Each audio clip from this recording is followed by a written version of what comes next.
My apologies, everyone. Bad connection on my end. Welcome to another episode, Pound for Pound Box Report, episode 487. I'm your host, Michael. Joining me this week, Gail from nyfights.com and Gail Falcon on Boxing.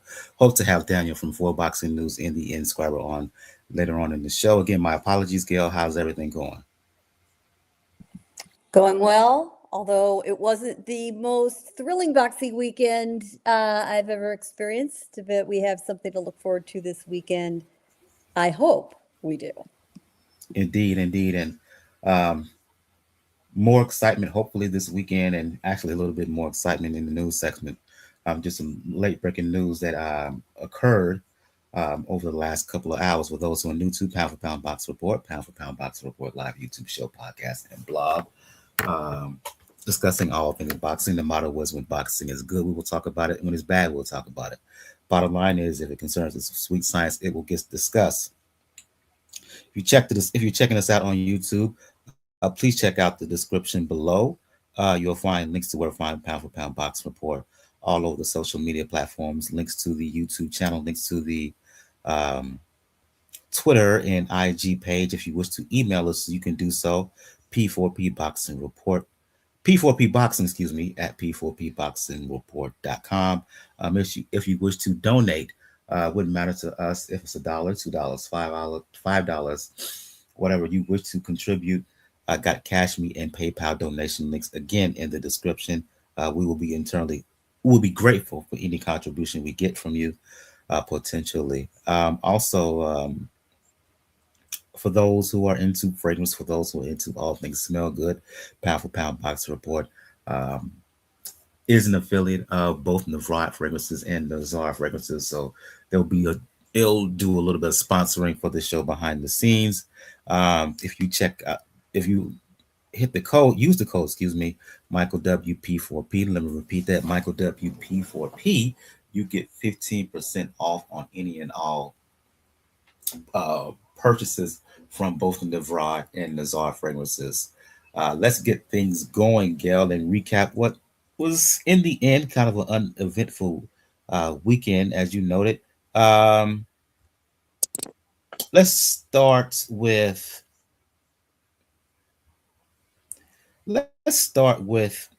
I guess the showcase fight, if you will, and that is the rematch between Keyshawn Davis and Nahir Albright.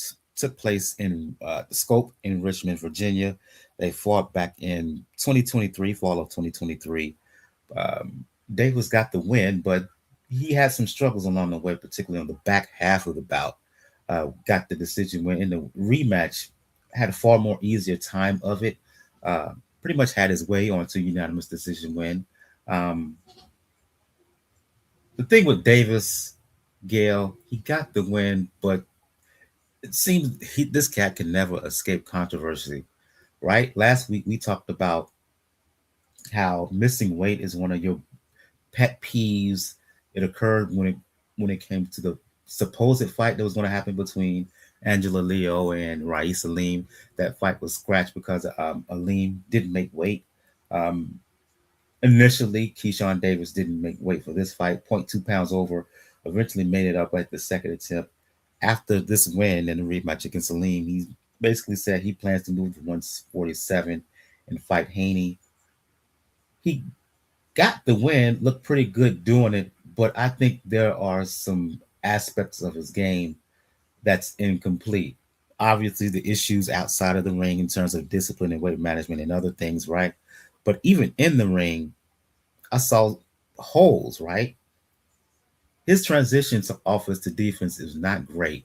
He can slip punches, but he doesn't know how to counter off of slipping punches. Um, Last week, I said he has the potential to be great. He does, and he's a talented fighter, but I think there's still plenty of work on his behalf he must do if he wants to compete with the very, very best at 140 and I guess 147 now. Michael, you and I have observed a lot of talented athletes over the years who just simply did not have the discipline, the professionalism. They didn't take it seriously. They often felt lucky enough to just skate by on talent. or, well, let me put it another way.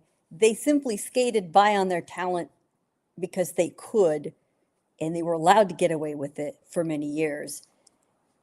But I didn't expect to start seeing that bubble up with Keyshawn Davis. This is a kid who made it to the Olympic final and won a silver medal.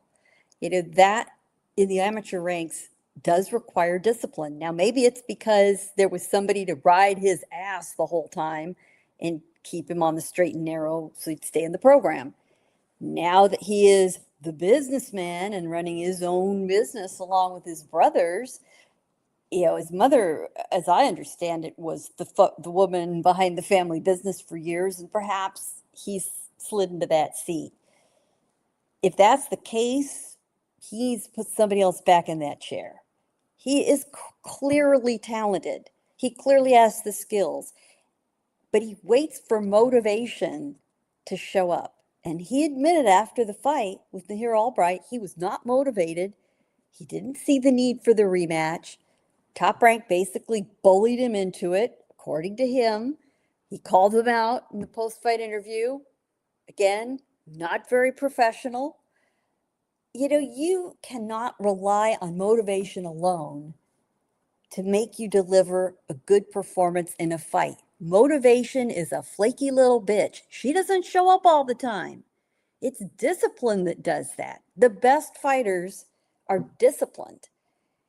And this was a failure at that level on all levels. That was the problem.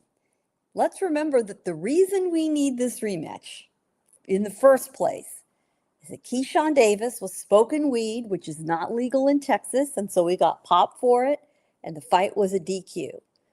And then a year ago, when Nahir Albright beat his brother, they decided to go after him in the dressing room. And this was after Keyshawn infamously missed weight by almost 4 pounds. Okay, so he moves up a division. He's now had 2 fights at 140. This is his second of the 2, and he barely makes weight. What the hell is going on with him? And he took that attitude straight into the ring. The first fight was just ugly. Albright was being very cautious. He's skilled. Clearly his game plan was to see if he could tire Keyshawn out and then go after him. The first half of the fight was a hug fest. Now, I will grant that Davis was probably getting very frustrated by how this was going, especially in a fight he didn't really want in the first place. And then he pulls a stunt in the 7th round where he just decides to pick up Albright and slam him to the canvas. And he got docked 2 points for it. And then he started making faces at the referee. Honestly, the referee would have been completely within his rights to DQ him then and there. Maybe it would have taught him another lesson. He didn't do that. They finished the fight. They got it over with. Okay, done. Business done. Move on.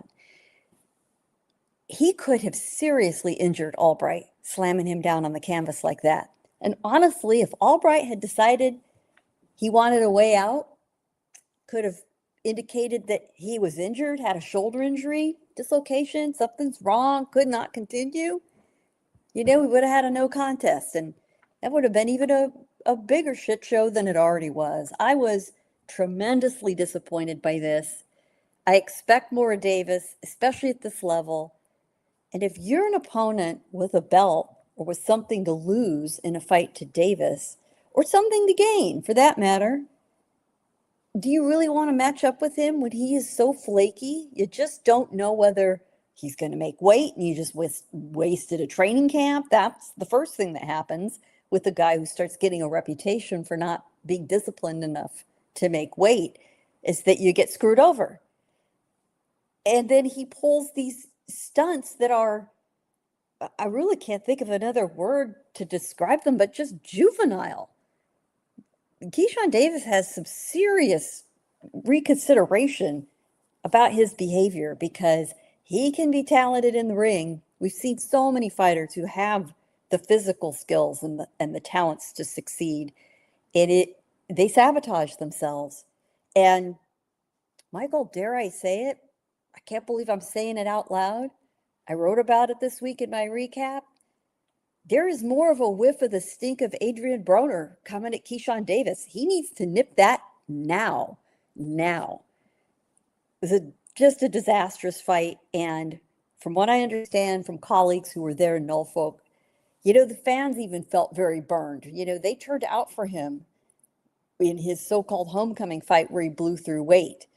And there he was sitting in the front row, literally eating popcorn with his other brother who had finished his fight. Not a good look. They didn't buy tickets this time. They did not fill the seats like they did because they're not stupid. They felt burned and they weren't going to reward him by showing up again. What a shame. Gail Daniel has joined us from Daniel from Four Boxing News and the Inscriber has joined us. Daniel Gill expressed overall disappointment in terms of Davis, the fighter, and Davis, the way he's conducting himself. Now he's talking about a fight with Devin Haney. If if it's the fight that we saw, if it's the Haney, excuse me, that we saw in a rematch with Norman, let me clear this up. If it's the Haney that we've seen through most of his career, outside of the fight with Ryan Garcia, Keyshawn Davis is not beating that guy, not just because of skill, one hand, but just the overall professionalism. Say what you want about Haney. We all knew that at 135 he was having issues making weight. He made it every time, right? Mhm. Outside of the still scratching my head what he was thinking in his plan of operation in that fight against Garcia. Otherwise, um, Haney has been nothing but a professional in and outside the ring and tending the business, training, um, and having that discipline, as Gail to say. A disciplined Haney, Keyshawn Davis is not beating. That's an understatement because this was a flat out, and I mean flat out embarrassment in line with Keyshawn Davis. And unfortunately, like Gail put a lot of the brutal points when it comes to the lack of discipline, lack of feels like dedication or motivation front and center when it comes to this fight. Because you could tell, even from all fight week, that Keyshawn Davis did not want to be anywhere at all except anywhere else except Norfolk for this fight. And he fought like it. Like, yeah, he styles wise, like I said, there was no question who won that fight. But there's also the way you can win a fight. There's also the manner you can win the fight. And he just didn't win it in a very, very pleasing fashion. And in a fashion that would make you proud to say that you're a Keyshawn Davis fan. Something has to change. Like, we know he did change recently his team, his area, and but that doesn't seem to be doing the trick. It almost seems like probably he switched teams just to switch teams. Now, the main thing about it that's going to happen is he's he's with a promoter that right now does not really care at this point. If you're a discipline, Bob will cut you loose if he needs to. And we got to keep in mind, this was supposed to be Top Rank's debut with the zone. That was the part probably most embarrassing. You're coming into a new platform. You haven't been on TV for a good while, and this is the product you produce as a headliner. It, it was just a whole point.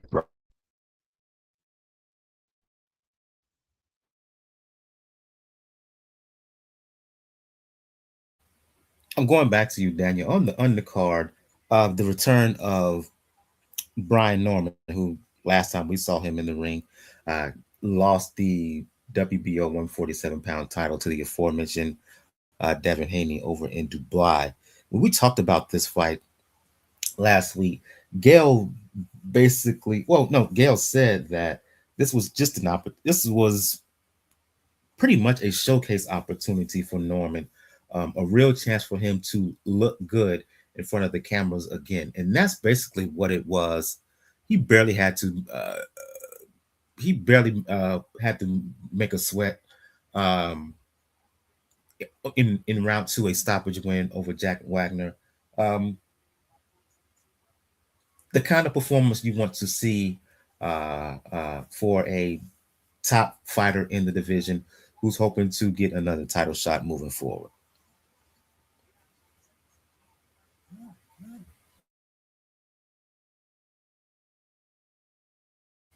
Are you there, Daniel? Unmute your mic, please. Oh, yeah, sorry. No, this fight pretty much did what it was supposed to do. Like I said, Norman looked really, really good for a comeback fight. And ultimately now we just have to see whether or not it'll actually produce itself. It did everything that he was supposed to do. Look good, look fresh, and I don't have a lot to add to it because there wasn't like something shocking that came out of it. It did its job.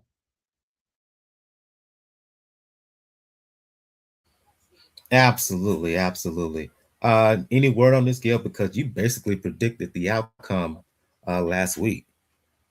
I was very happy to see it. This is exactly what Brian Norman Jr. needed to do. Regardless of how his opponent insisted he was going to get the upset of the year, shock the world, all that, good for him. He And a did little his bit of part. acting that I thought he was doing during the fight, but that's another Yeah. subject for another day. Hey, good for him. He got a payday. He was a proper opponent. This is exactly what a fighter who suffered a loss like Norman Jr. did needs to do. He got back on the horse. He took a careful look at what he needed to change. He decided to set aside working with his father, who'd been his trainer since childhood, ended up going to veteran Ronnie Shields. Fascinating to hear him talk about making the decision to go with Ronnie Shields. You know, Norman likes to watch video of great fighters. He's a video guy. And he decided what he needed was to borrow some of the skill set to add to his arsenal of Vernon Forrest. How could he not do any better than to hire the man who trained Forrest? And that's what he did. Brilliant move. You could see the adjustments. Now, he pretty much got a free pass getting to work on those skills in the ring. He didn't play with his food. He didn't screw around. He went for it. And we all heard what he said. If you heard his post-fight interview, and I don't want to mess up your monetization here by cussing like Brian did, but he made it clear the assassin was back. I like to see that. Sometimes a loss messes with somebody's head. In this case, it was highly motivating. Just talking about motivation, right? But he responded in exactly the right way. He took a very clear assessment, and I'm very much looking forward to seeing what he does with this adjustment as he goes on. But he did what he needed to do. He understood the assignment, and honestly, without Brian Norman's performance, he was the highlight of the card. There was not a whole lot to offer otherwise. And boy, what a what an unfortunate debut for Top Rank on DAZN. Let's hope that people were busy watching something else or had somewhere else to be or watching playoffs in another sport and just didn't happen to see this one. Yeah, that was a rough start because the that card was rather anodyne, um, all around minus what Norman did against Wagner. Over in the UK, going back to you, Gail. Dave Allen, you can't help but like him at a certain level. Getting the big fight, the biggest fight against his career against Hrgovic. I didn't want to say it last week, but on balance, Hrgovic was the better fighter, and we all knew it going in, and pretty much knew that he was going to win and win rather easily, and that's what he did. Hrgovic never really got out of first gear in this one. This was easy work. It was. We all had hoped that maybe Dave Allen would rise to the occasion and put on a good effort. This was a dream fight he had always wanted to fight at home in Doncaster. God bless his fans. That's why he was still in boxing. They showed up. It was pouring down rain. The weather was miserable. And they were in the soccer stadium in Doncaster. And you know what?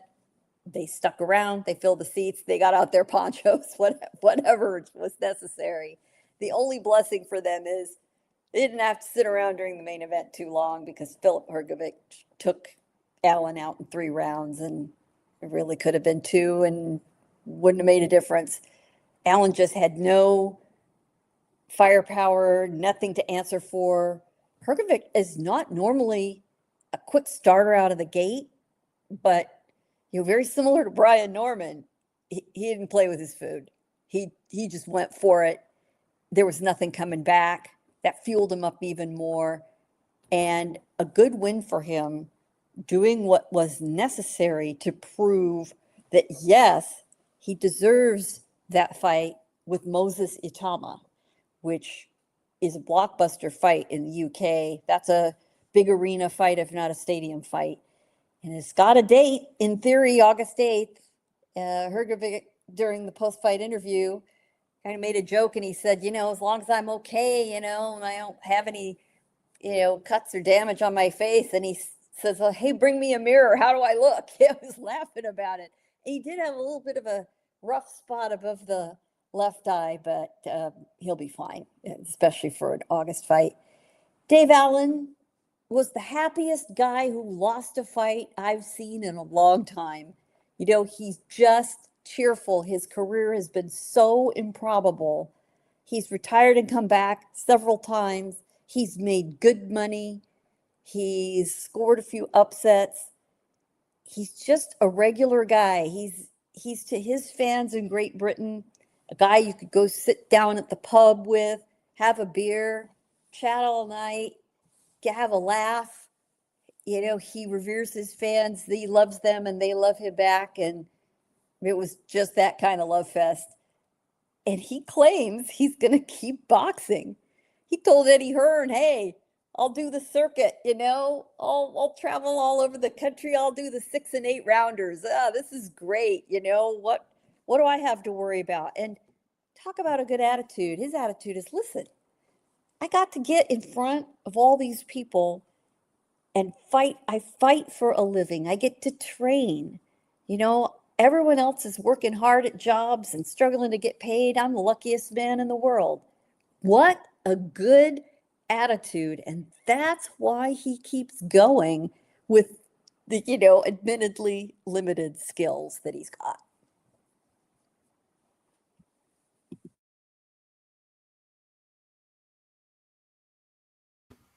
And that's why he's such a fan favorite over in England. As Gail disclosed, Daniel, next up for Hrgovic is likely a fight against Tuma. Arguably the hottest, most talked about prospect, emerging contender in the sport. People on the other side of the pond, believe he's a champion in waiting.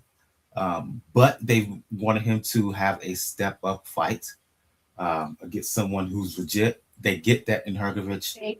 Right time, right fight, right time for all parties involved. I'm not mad at it. Yeah, this is going to be an interesting setup, because obviously when it comes to Moses, he does have a claim to challenge Daniel Dubois for the WBO belt, but you need to give people like him time, because I'm not as high up on Moses as a lot of people are. We've seen these rush jobs sometimes when it comes to heavyweight fighters, particularly in the UK. And a lot of times they don't turn out to be the goods. Moses has a lot of it to be the goods, but you have to still give him time, give him more more reps to refine that area. And somebody like Hrgovic,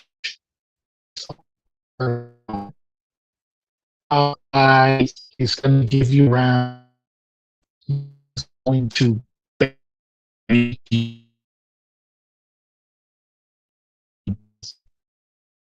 when they come to fights.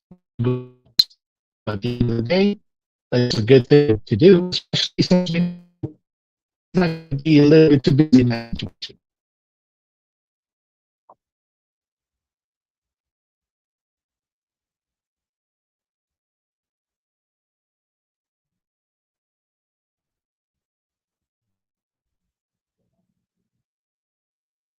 Could you repeat that, Daniel? Your sound was a bit distorted on my end. Could you repeat what you were saying? Your audio was just shot. That what I said is, Okay, like hold I said, on, I'm Daniel. personally not Hold on, Daniel. inspired. You may need to reboot your system because your audio is still distorted. Yeah, let me log back in and out right quick. Okay, let's move on to the news.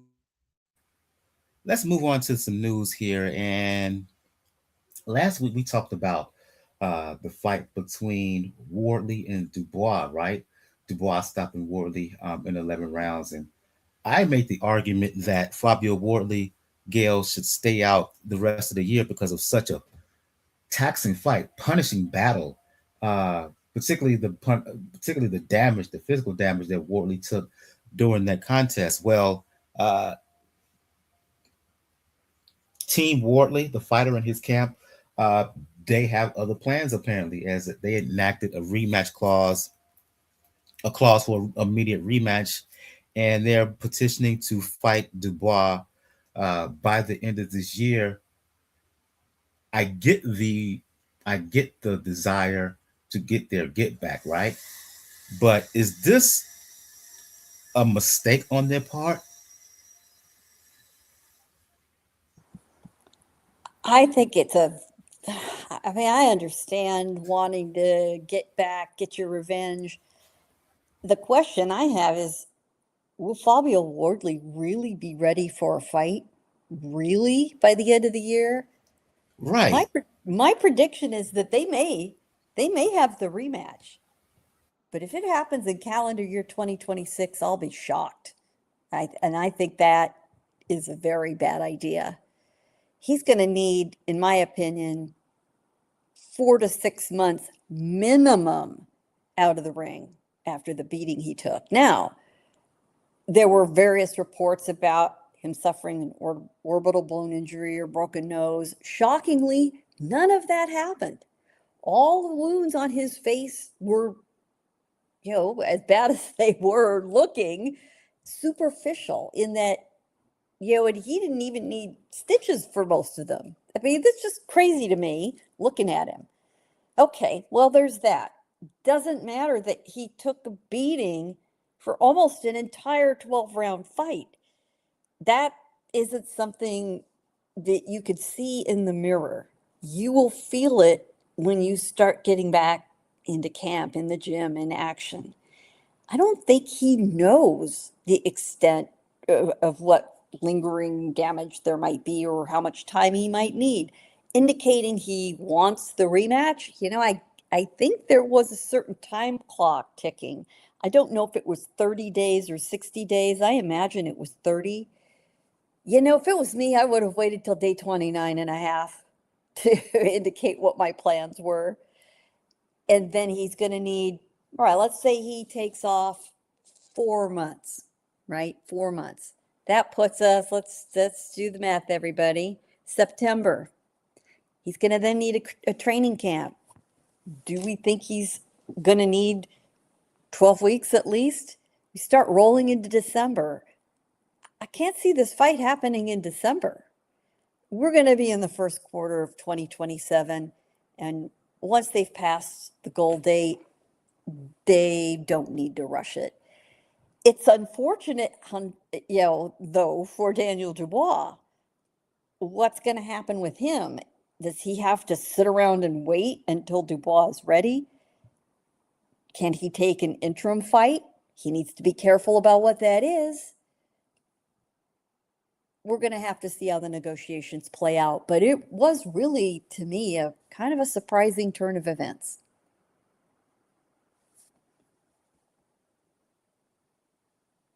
Same. I just don't agree with it. Simply put, I think it's I think emotions are playing into this. Um, there needs to be some practical reality to their moves in terms of Wardley and his team. Um, yeah, he may have not suffered like a bone damage or anything, but the tissues, the soft tissue area, right?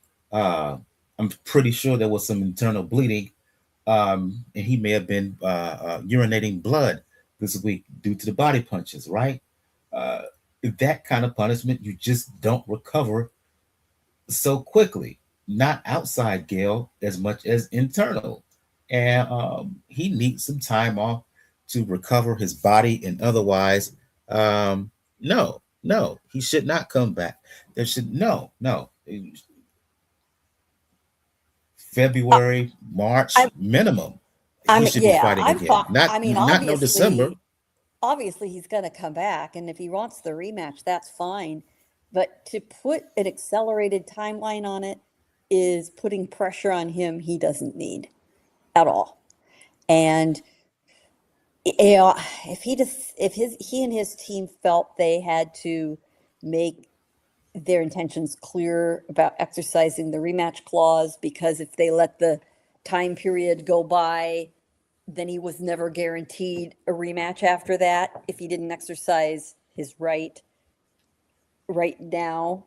But he didn't even make it a week. He didn't even make it a week. He had a little more time to sit down and think about it.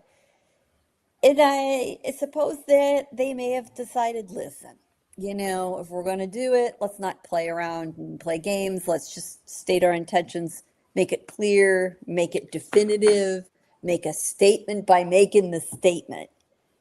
But we'll see how it plays out. Stating your intentions doesn't mean that that's how the negotiations are going to go and how the parties are all eventually going to agree or maybe not agree to something. That's the danger of jumping the gun when people are in talks and suddenly everyone's talking about a fight that's signed on the dotted line when it's not. Now, sometimes they get lucky and it comes to pass. Other times they were just flat out guessing and they were wrong. What irritates me about that, if I may get on my soapbox for a minute, like you can stop me, is nobody ever calls people in the media into account when they Never test a repeatedly fiery just redhead. I know chasing better. rumors, just repeat gossip, or state that this fight is happening, and it doesn't. Mm-hmm. You know what? Don't reward people like that. Stop following them. Stop commenting. Stop reading their stuff. Follow the people that maybe they don't jump the gun and put it out there first to get their clickbait. That's why they do it. They don't give a damn whether they're right or wrong because nobody calls them into account for reporting false information.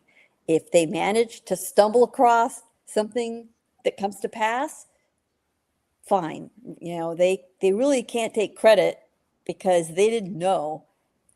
But that is the way a lot of our boxing information universe goes these days. Hey, no, a number one, never challenge, never test a tough, fiery redhead. So that's first off. Um, number two, number two, um, have there even been time to have a thorough, full examination?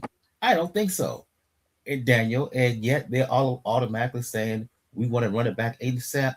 Uh-uh. Mm-mm. This is a bad move. Well, hopefully I'm coming out a little bit better, but I can see, unfortunately, sadly, why Wardley did this move. Because what I was mentioning when you asked the question about Moses, Like I said, Moses has a right to claim as the number one ranked fighter for the WBO. No, it should be me. I should be in front of Daniel Dubois. Even though probably Frank Warren does not want that, obviously. And I personally said I'm not as high on Moses as most people are.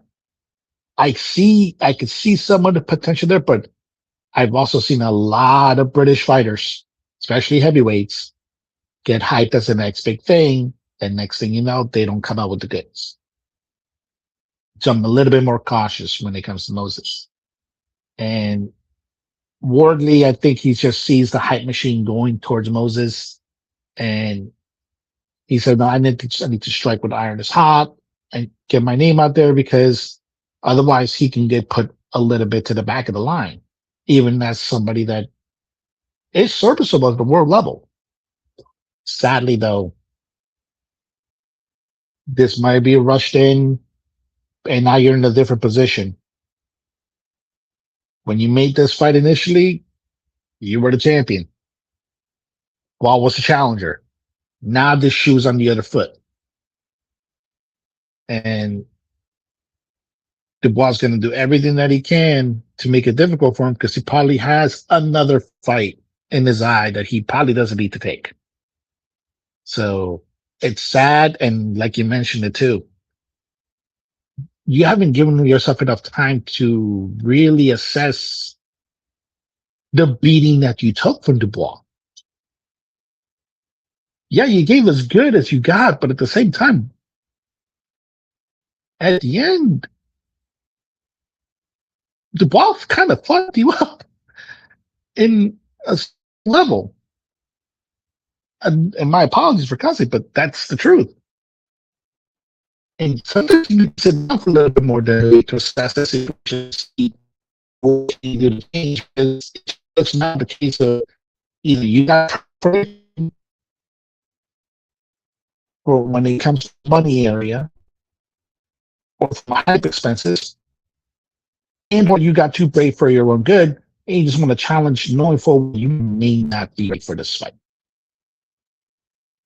And that's the bad part about this. I don't see a positive out of this, barring Wardley knocking Dubois out in this spectacular fashion. That's probably it.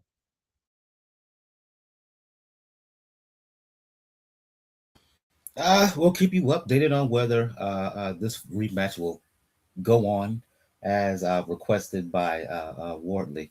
Let's move on to some other news here. I mentioned at the very beginning of the show in the intro that there was some late breaking news, and this involves one Vasyl Lomachenko. Gail, last week we talked about his decision to come back, and it looks like we've gotten word on who his comeback fight could be against potentially.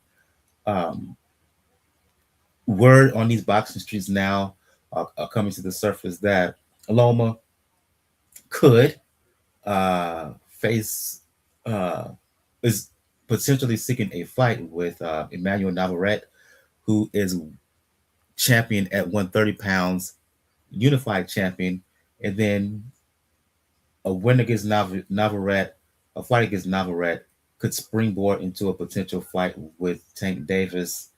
I'm surprised by this, by what I'm hearing, Gail. I know that Lomachenko is not the biggest guy, but he's been fighting at 135, or was fighting at 135 for a number of years.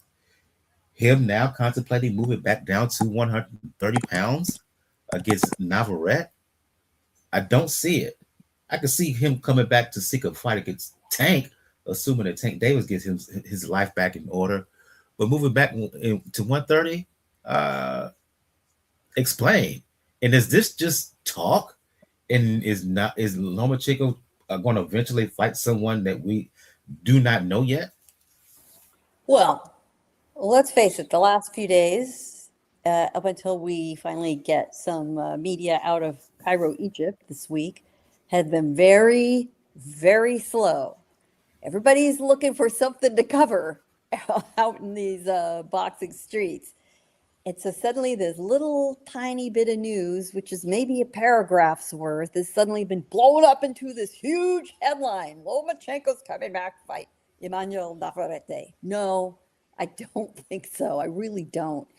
I mean, it it doesn't even make sense to me. I did write exactly about this topic. Who is he going to fight? Who are the best candidates out there? Well, you've got to look at a few things. Number one, his record to date, where he's flourished, where he's been.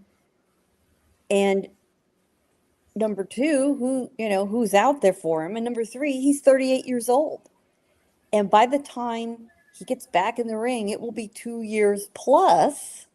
Now, maybe the rest for him will have done him good. He originally decided to take time off due to a back injury that sort of morphed itself into, well, he's probably retired. But then he announced, no, I'm coming back. So we'll see. First of all, we've got to see exactly how is his health. We don't know at age 38. So let's call up the old box rec. You're right. Lomachenko, for a lot of his career, fought at super featherweight and junior lightweight, but he's always been kind of a blown up featherweight, right? But he moved up after he wiped out everybody he could at 126, or was ready to move up, and found more competition at 130. He didn't really stay there all that long.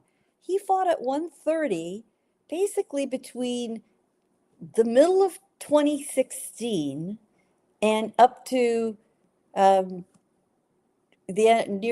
a year. And then most of his fights, I take that back, more to the end of 2017. And then from 2018 until his last fight with George Kambosos, for 6 years, he fought at 135, never budged off that. Are we saying that Lomachenko is going to fight Navarrete at 135? I don't see the point of that. That's not where Navarrete currently has his belt. And he looked phenomenal in his last fight. He would be an idiot to move up and take on Navarrete with his belt in play and risk it. No. My look at it in my article last week, which you can all find on nyfights.com, my question was, is he going to go back to 135 or is he going to go to 140? And who's there waiting for him at either division? He's a free agent. He's no longer signed to Top Rank, but certainly I imagine if he wanted to fight one of Top Rank's fighters, it would be very doable. Apparently, his manager, Igis Klimas, had a discussion with everyone at Top Rank, let them know way before it became public, way before they announced anything. That's the right way to conduct business. So I think anybody in their stable would be doable, but I don't think it really matters. And of course, the name that a lot of people are throwing out, aside from Tank, is Shakur Stevenson. Shakur is talking about moving up from where he is now. So I don't see it, and I don't see it next in any event. If we're really talking about who is he going to fight next, and if you take him at his word, issued in his statement through Igis, that he wants the biggest and best fights, that tells me he isn't going to waste time with anybody who doesn't have a belt. The one thing Lomachenko has always wanted is to be a unified, undisputed champion. That is the one accomplishment on his incredibly accomplished resume he doesn't have. And I bet the reason he's coming back is because it just irritated the hell out of him and he felt like he still had a shot at it. I predict the first guy he's going to go after is Raymond Murataya. And I think he's there for the taking. I think it's an interesting style matchup. Murataya is a legitimate title holder. He's at the right weight class if he's going to stay there. I think that's who you got. I really do. I mean, there are other names floating around out there, but I just don't, he's not going to fight Stevenson or Tank next. That's for sure. And earlier in the show, we were talking about the danger of a fighter becoming unreliable. Right now, we do not know what the heck's going on with Tank Davis. He still has some legal issues, hanging above his head. Some of the charges recently have been dismissed, but there are still others pending. I'm told that people who have seen him says he looks like he's a super middleweight right now. That's not good to hear. So let's see what happens. But big news that he's going to fight Navarrete. I mean, I'm not saying it's impossible. I'd say I'm being very, very surprised, and I am not going to be rushing to Polymarket or anywhere else to go bet on that.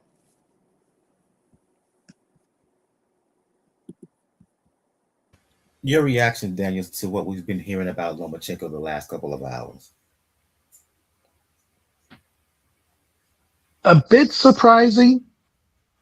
At the same time, not really, because he's going to maneuver around the waters that are familiar to him.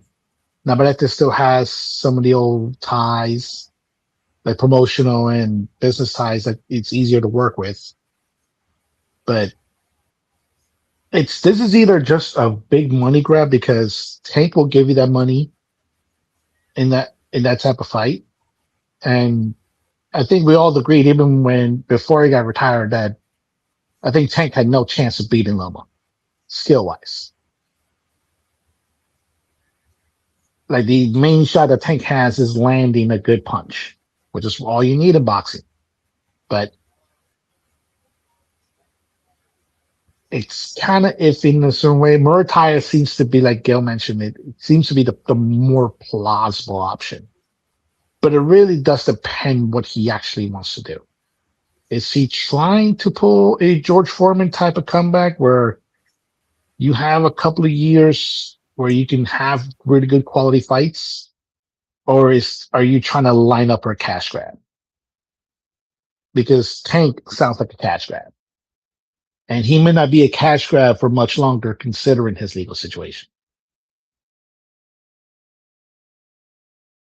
Read a comment from Compliance, who's checking out the show here, listening here on YouTube. Make sure you hit that like button, hit that subscribe button. He says Navarrete lost to that Ukrainian style when he lost to Denis Baranchik, who was from the same school as Loma. Maybe the money is too good to pass up, but that style was a problem for Navarrete in his opinion.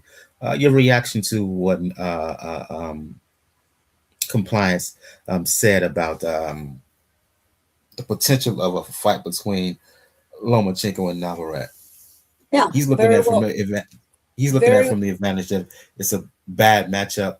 While to us it doesn't make sense for Loma to fight Navarrete, he's looking at it from the perspective of Navarrete, that it's a bad matchup, that Loma's a horrible matchup in his Yeah, opinion. well, that just reinforces what we've been talking about. I just see no reason that Navarrete wants to take on Lomachenko. I was ringside for that fight with Baranchik.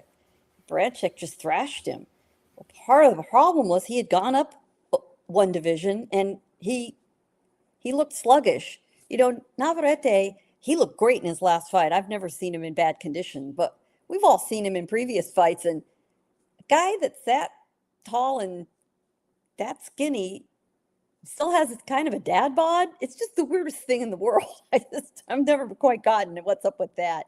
Navarrete has never followed the plan. He's just not typical in any way, which is part of his charm.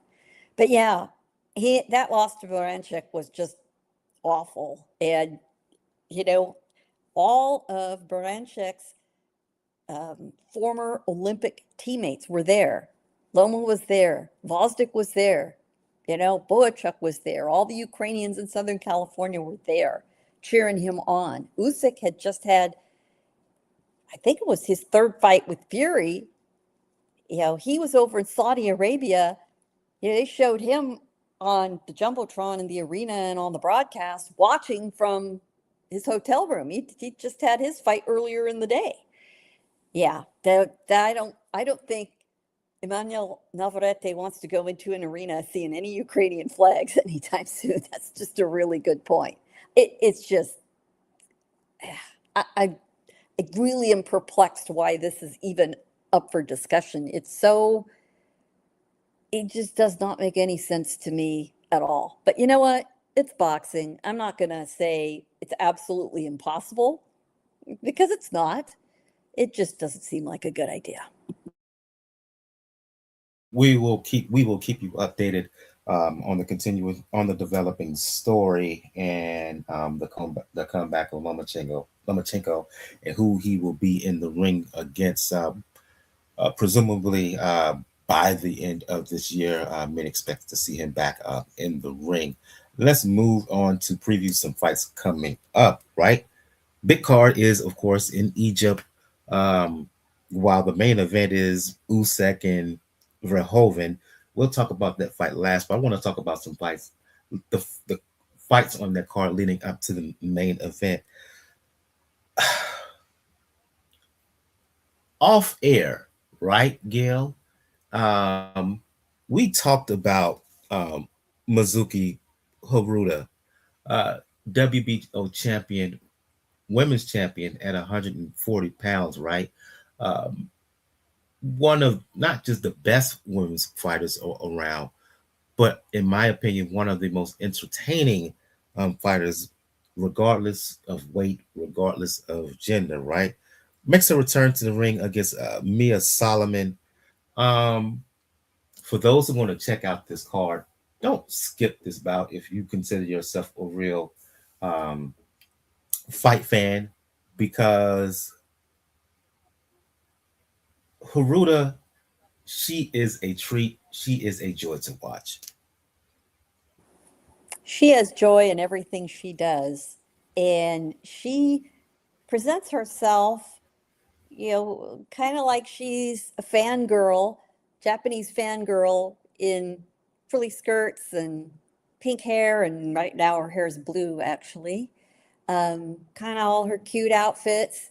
To interview her, she appears very girlish. I've interviewed her a few times, and she gets in the ring and she's a stone cold killer. It's hilarious.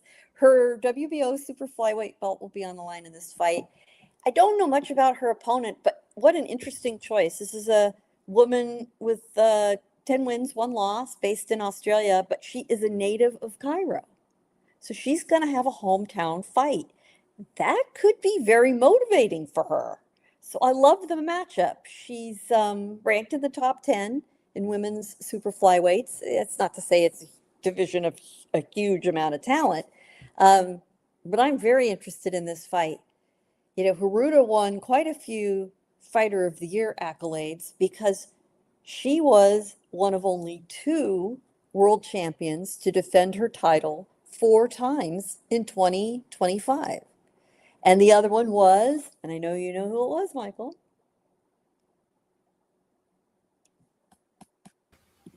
Repeat that, Gail. I was reading some breaking stuff, but go ahead. Oh, breaking news. So Mizuki Hiruta was one of only two world champions to defend their title four times in 2025. The other one was In a way, her countryman Naoya Inoue. That says something about the mindset of the Japanese champions. So I agree with you 100%. I commend everybody to check this fight out. Whatever you think of this entire fight card, including the main event, there's some damn good matchups on the undercard for once. It's going to be fascinating to see how the logistics work, how everybody performs in, what is going to be a very unusual environment for everybody, including the people who set up the ring, the people who are supporting the program, the technicians. I mean, everything is going to be being done for the very first time.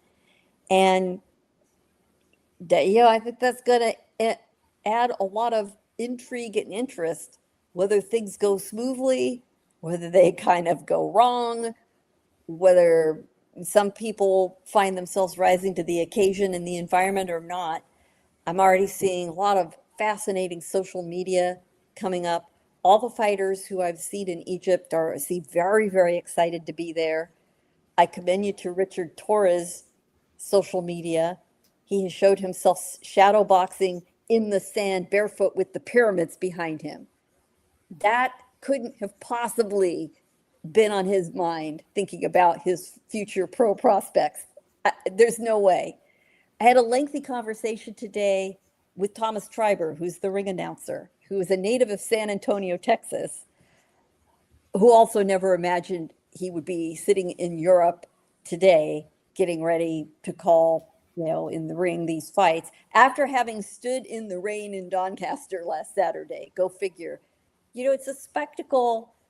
And a lot of people are laughing about, joking about the main event, right? It's just a money grab. I gotta say, I am very, very intrigued by this whole card. Also on this card, Daniel, you have Hamzah Sheeraz, right? Last time we saw him in the ring, he destroyed Berlanga. He now Yeah. returns on this card to fight for the vacant belt at 168 pounds, fighting a guy by the name of Begic. Checked a little bit of his film. He's no bum, right? Um, he has skills, but if if the Shiraz that we saw against Berlanga, right, shows up, um, particularly fighting with mean intentions and not fighting with the hesitancy that we saw in the, I think, loss against Carlos Adames last year, I'd make him the favorite in this contest. Yeah, Shiraz is gonna really want to capitalize on just the beating they gave Berlanga. Like guys, his opponent is he's not a bum. He is very serviceable, but this is one of those fights where after coming from a fight like Berlanga, you want to set up decent shot at a world title. I don't expect to have much of a struggle for it unless he fully has an incredibly terrible camp, which I don't think he does. This should be pretty much a second coming out party for Shiraz because now then he'll have a belt and depending upon the situation, he'll have lined himself up for maybe next year because we already know who won the sweepstakes in September this time, but maybe yourself lined up for the Canelo sweepstakes in 2027. Jack Catterall, Gale, has been a perennial contender at 140 pounds, right? Um, we all know about the three bouts with, um, oh gosh, Josh Taylor, um, right? Uh, he moves up to 140. He's moved up recently to 147. He now fights Giyasov for an interim belt at that weight. I still think of Catterall Gale as a 147, 140 pounder, excuse me. Um, I don't know what to make of this fight because I think Giyasov is better, a little bit better than people think. I think it'll be a tough bout, a good bout, a competitive bout. I can see a scenario where either fighter would win. Your thoughts on this upcoming contest? Yeah, boy, you and I are thinking alike on this. When I saw this matchup, I thought, oh, really? I mean, Jack Catterall, I would think, would have some other options, a little smoother path, not having to go so far from home, for one thing. Give him credit, though. I mean, he decided for whatever reason he wanted to be on this card. He got talked into this fight with Giyasov. Yeah, Giyasov's performances have been a little erratic, but I agree with you. He's very talented. I back in the day when I was working with Main Events, when they signed him and a lot of the other young Uzbek fighters and brought him over, he was really the guy out of the gate. I was very most impressed with it early on. I think he has been very frustrated by long periods of inactivity or being undermatched, and again, going back to this theme of motivation and discipline, he's got the discipline, but he's had several disappointments, right? I mean, it's a lot like his countryman MJ Akhmadaliev. They are risk versus reward fighters. They are risky to face because they are talented and they're dangerous and they are tricky, but they aren't a big money ticket fan draw, so the reward isn't there. This is the kind of card where a Giyasov, an Akhmadaliev, they can be added on. They aren't real expensive to book for the undercard and can deliver a really good fight. And then the problem is you got to find an opponent who's willing to get on there. Well, Catterall decided to step up for whatever reason. I'm thinking it's going to be a mistake for him, but dangling, that interim belt and that promise, down the road, maybe it was enough. And maybe again, it was this just being part of this huge spectacle that was intriguing to him. We'll see what happens, but yeah, I think Giyasov's going to have this one. I really do. And he is going to have the fans on his side when he's in the Middle East. Also on this card, Daniel, I'm looking forward to this fight between Frank Sanchez and Richard Torrez Jr. Um, I want to see how Sanchez looks after what's been a pretty lengthy layoff. That plus his age, naturally, I think he's the better boxer than Torres, right? But Richie Torres, younger, is more active. He throws more punches. Probably the bigger, the harder hitter. I'll put it that way. Could be even depending on who you talk to. Um, if Sant for sure, this is Torres's toughest fight so far. I like the fact that they put him in this kind of match, but I want to wait a few rounds and see how Sanchez looks before I make a prediction. And because of that, I'm not going to call a prediction right now. I want to wait and see how things play out once the bell rings. That's kind of understandable when it comes to Frank Sanchez, unfortunately, because, like I said, with a lot of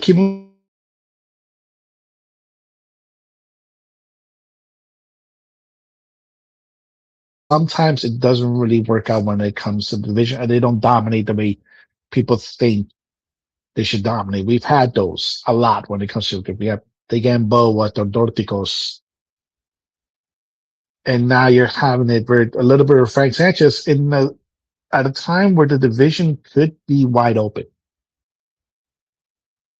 We could be opening up because more than likely we're about to see either the last 2 years of Oleksandr Usyk in the ring. So this to me is an interesting test, and not to mention a more interesting test for somebody like Richard Torres, who, like we mentioned, he's very undersized for the division, but he was an Olympian. He did grind out a silver medal, and he's been in. Oh, sorry, and he's been throughout his pro career a very, very, very tough fighter to get out. Like, he will work it. He will throw combinations because he does everything he needs to do for somebody that's undersized. So this is going to be an interesting fight for me because on the skill level, you want to give the hat to Sanchez, but at the same time, you want to also not count out somebody like Torres. I'm kind of like you in that area. I probably will have a prediction, or at least a more bearing on it, probably by the end of round 4, if it makes it to that. Last quote unquote fight on this card over in Giza, Egypt, Gale, is the return of the aforementioned Usyk fighting MMA star Rico Verhoeven.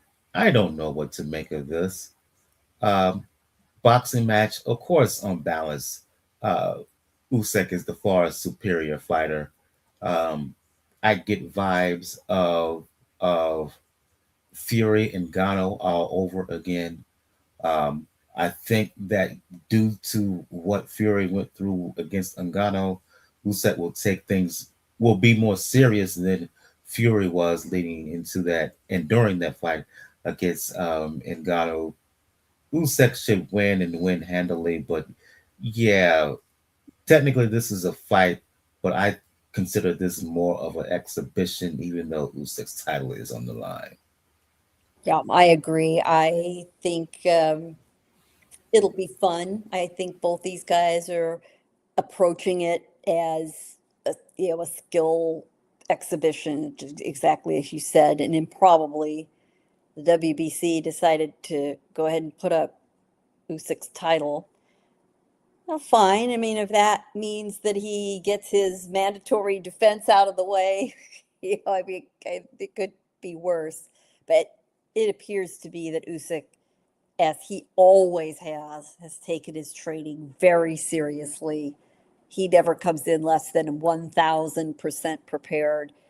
And he has so many different tools in his toolkit. Who knows which ones he'll pull out, how he's going to decide to fight. He seems to have enormous respect for Rico Verhoeven and Verhoeven for him. And I think it's because, game knows game. Elite athletes recognize that what that intangible is that each other has. What struck me interesting is that I did not know a lot about Verhoeven, and a lot of us who don't follow kickboxing closely, even though he's a superstar of the sport, didn't know him much. But he is younger than Usyk. He's 37. I thought he was a little more of a veteran. They're going to be there's a little bit of size difference. Verhoeven is tall. Verhoeven is 6'5". He's a big man, so he's going to come into the ring looking big. But I've heard him talk about approaching this fight and saying, "Listen, a big part of kickboxing is boxing. I'm not coming in like I'm a mixed martial arts fighter.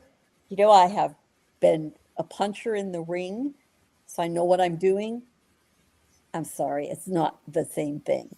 Ask anybody Right. who's been in the ring. The the the glove weight is different. The distance measurement is different. The punches come from a different position. You're on the back foot a lot when you're kickboxing, right? Because you can't lean forward on the front foot like a boxer does and launch a kick successfully. So the footwork's going to be tricky for him. Measuring the distance is going to be tricky, which means for Usyk, who's a master technician, I don't think he's ever even going to touch him. Will they have fun? Will they make it fun? They've made it fun in the lead up. They clearly have a lot of respect for each other. And Usyk has fought everybody. Usyk has taken on all the top names. His resume is impeccable. I mean, I have had this argument with a couple of trolls online.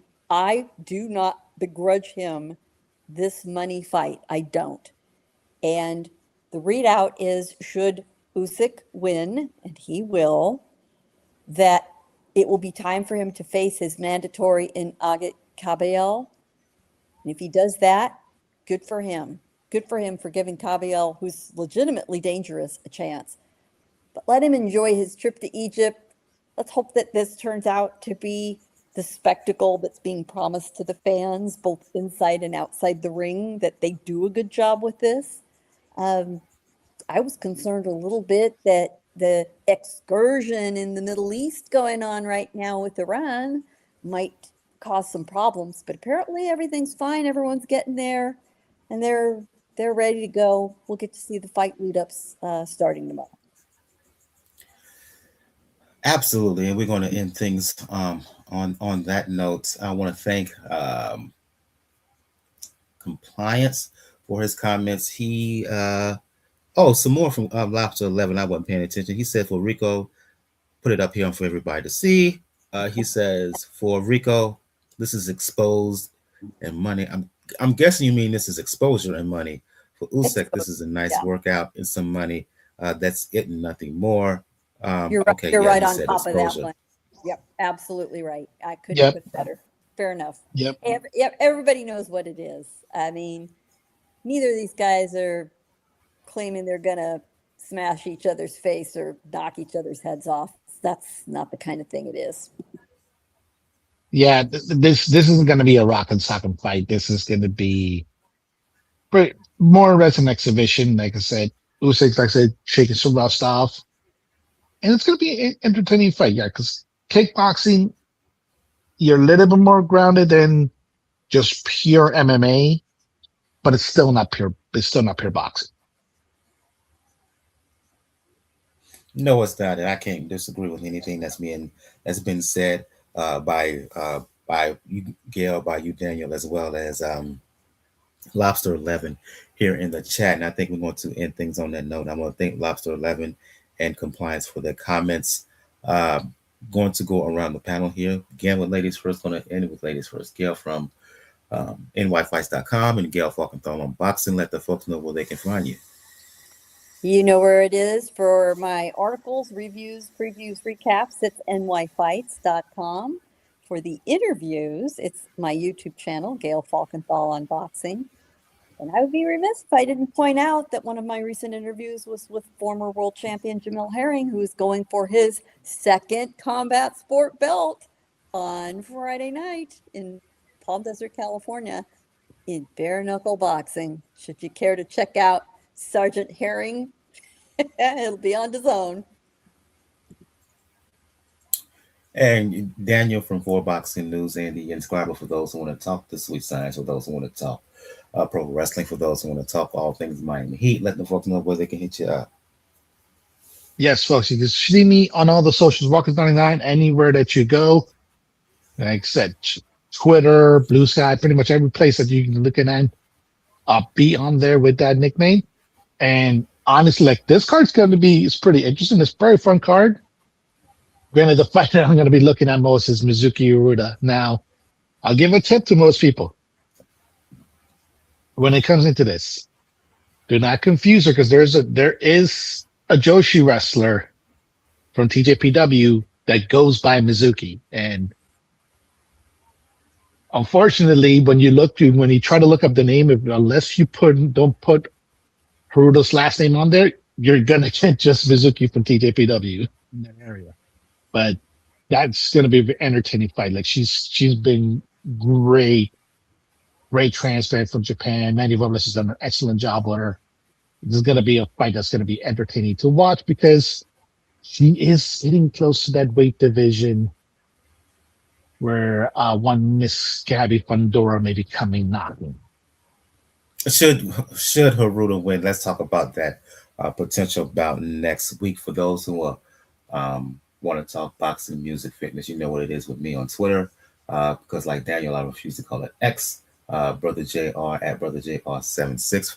If you want to also check me out on Blue Sky and IG, Brother JRSC. On the next episode, we will do a recap of Usyk and his quote unquote fight against Verhoeven, the fight between Hamzah Sheeraz and Alem Begic for the vacant WBO belt at 168. The fight between Jack Catterall and Shakhram Giyasov for the vacant regular belt at 147. The heavyweight contest between Richie Torrez and Frank Sanchez. The women's title fight at 115, WBO version between Mizuki Hiruta and Mia Soliman. And we will do a preview of women's card, Jake Paul women's card over in El Paso. The headliner of that is Stephanie Hahn. The rematch against Holly Holm. Their first fight ended due to a cut suffered by Holm. Hahn defending her WBA lightweight title.